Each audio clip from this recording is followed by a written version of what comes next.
നാളത്തെ പ്രൊമോയില് big boss വീട്ടിലെ ജയിലിലേക്ക് നാളെ പോകുന്നത് 4 പേരാണ് എന്നാണ് നമ്മൾ മനസ്സിലാക്കുന്നത്. പ്രൊമോയ്ക്കകത്ത് നാളെ ജയിൽ നോമിനേഷൻ ആണ് കാണിക്കുന്നത്. ജയിൽ നോമിനേഷൻ നടക്കുന്ന സമയത്ത് ബിഗ് ബോസ് അനൗൺസ് ചെയ്യുന്നുണ്ട് ജയിലിലേക്ക് പോകാൻ വേണ്ടി 4 പേരെ തിരഞ്ഞെടുക്കുക എന്നാണ് ബിഗ് ബോസ് അനൗൺസ് ചെയ്യുന്നത്.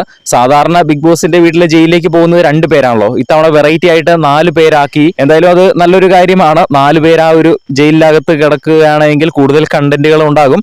അപ്പോൾ നമുക്ക് കണ്ടന്റ് കണ്ടു തന്നെ അറിയാം. എന്തായാലും നാളത്തെ നോമിനേഷൻ ആണ് പ്രൊമോയിൽ കാണിച്ചിരിക്കുന്നത്. ഓരോരുത്തരും വന്ന് ഓരോ കാരണങ്ങൾ പറയുന്നുണ്ട്. ജിൻഡോ വന്നിട്ട് പറയുന്നുണ്ട് ഓരോരുത്തരെയും പേഴ്സണലി അറ്റാക്ക് ചെയ്യാതിരിക്കുക, അത് നിങ്ങൾ മാക്സിമം അറ്റാക്ക് ചെയ്യാണ്ടിരിക്കുക എന്ന് ജിൻഡോ ഒരു കാരണം പറഞ്ഞിട്ടുണ്ട്. പിന്നെ ഗബ്രി പറയുന്നുണ്ട് വീക്ക് പ്ലേസിന് ഇവിടെ നിൽക്കാനുള്ള അർഹതയില്ല എന്ന് പറയുന്നുണ്ട്. അത് കഴിഞ്ഞ് സിജോ പറയുന്നുണ്ട് ഇത്രയും ദിവസം കാലം ഇവിടെ നിന്ന് പോയത് തന്നെ എന്തോ ഭാഗ്യം എന്നുള്ള രീതിയിൽ സിജോ പറയുന്നുണ്ട്. പിന്നെ അപ്സര പറയുന്നുണ്ട്, ജാസ്മിൻ പറയുന്നതായിട്ട് കാണിക്കുന്നുണ്ട്. എന്തായാലും ഓരോരോ കാരണങ്ങൾ പറഞ്ഞ് ഓരോരുത്തരെ നോമിനേറ്റ് ചെയ്യുന്നുണ്ട്. എന്തായാലും നാളെ 4 പേരാണ് ജയിലിലേക്ക് പോകുന്നത്. അത് നല്ലൊരു കാര്യമായിട്ട് നിങ്ങൾക്ക് തോന്നുന്നുണ്ടോ? കമന്റ് ചെയ്യുക. എന്തായാലും നാളത്തെ പ്രൊമോയ്ക്കകത്ത് കാണിച്ചിരിക്കുന്ന ജയിൽ നോമിനേഷൻ തന്നെയാണ്. നാളത്തെ എപ്പിസോഡ് നമുക്ക് കണ്ടു തന്നെ അറിയാം.